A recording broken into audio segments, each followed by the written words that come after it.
We'll start with the big news, obviously. Ben Hatton signing his first professional contract. I know he's someone that you and everybody else in the academy has had their eyes on for a little while. He's had a lot of praise, so a deal he's deserved? Yeah, definitely. So I think you look at Ben's performances, not just this season, but maybe over the last 2 or 3 years now, and he's been a standout player for us in a variety of positions. I think it's one of the most deserved ones that we've given out. And he's someone who we've decided to offer a professional contract to early. That's sort of testament as well, isn't it, to just how well he has been performing? Yeah, I think it's like with young players. Sometimes they play up, they play down, they have hits and misses in the performances. But I think one thing you see with Ben is his level of performance is very, very consistent, and it's at the top end.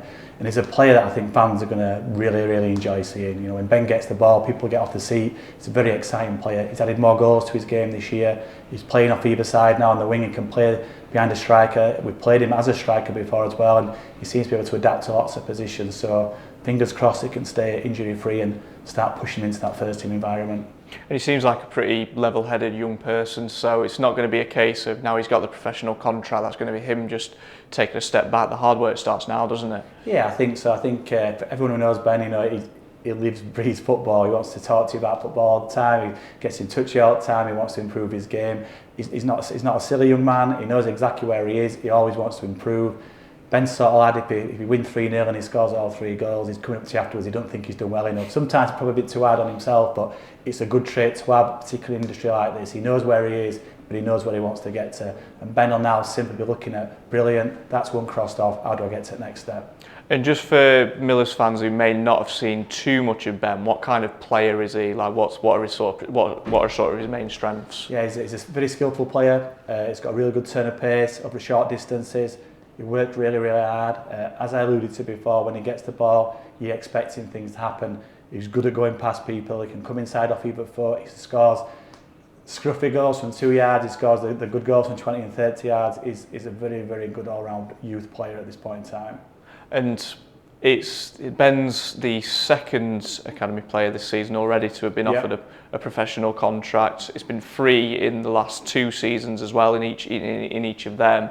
It's really positive for the academy at the moment, isn't it? Yeah, very much so. I mean, the standards have improved dramatically over the last few years at all age groups. We've got age groups coming through now, as you know, that we're very excited about. What's happened is we've got smaller squads than we used to have throughout the academy, which I think has allowed people to develop more. And now we're seeing that year on year, there's lots of people that we're talking about who've got a real chance to get to that next stage. And we're starting to see that now more with the 18s. Next step is for them to push on, get good loans through the club, start moving up the echelons there to try and break into that first team, as we all know how hard that is. But we're now producing players who are knocking on the door a lot more than we did historically.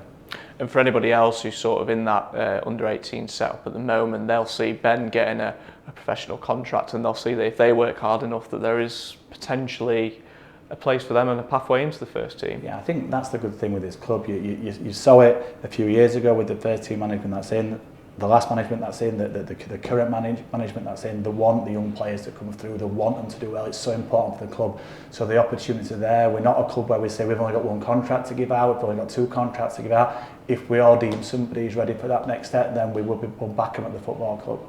And we were just speaking off camera that all the sort of age groups now, they're back in after the Christmas break, and it's quite a big game at the weekend for the academy, isn't it? In the quarterfinals of the cup. With a few big games this week. So as under 15s play in the cup again on Wednesday, if they win that, they'll have won all 4 games and they'll qualify for knockout stages of that for the first time.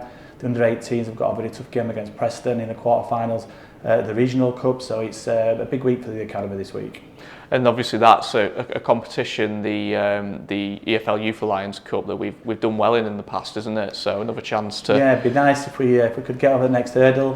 We'd be very near now twice, and getting to the final twice, and just missing out on an odd goal both times. But yeah, we've done well last few seasons in that cup. A tough game as well against a good academy side in Preston. Yeah, Preston are a really good side. We know we'll go into it as underdogs. The top of their group, they're having a really good season. They're a really well-run football club. So it'll be a tough ask for the lads on Saturday. But fingers crossed, one we can get over the line.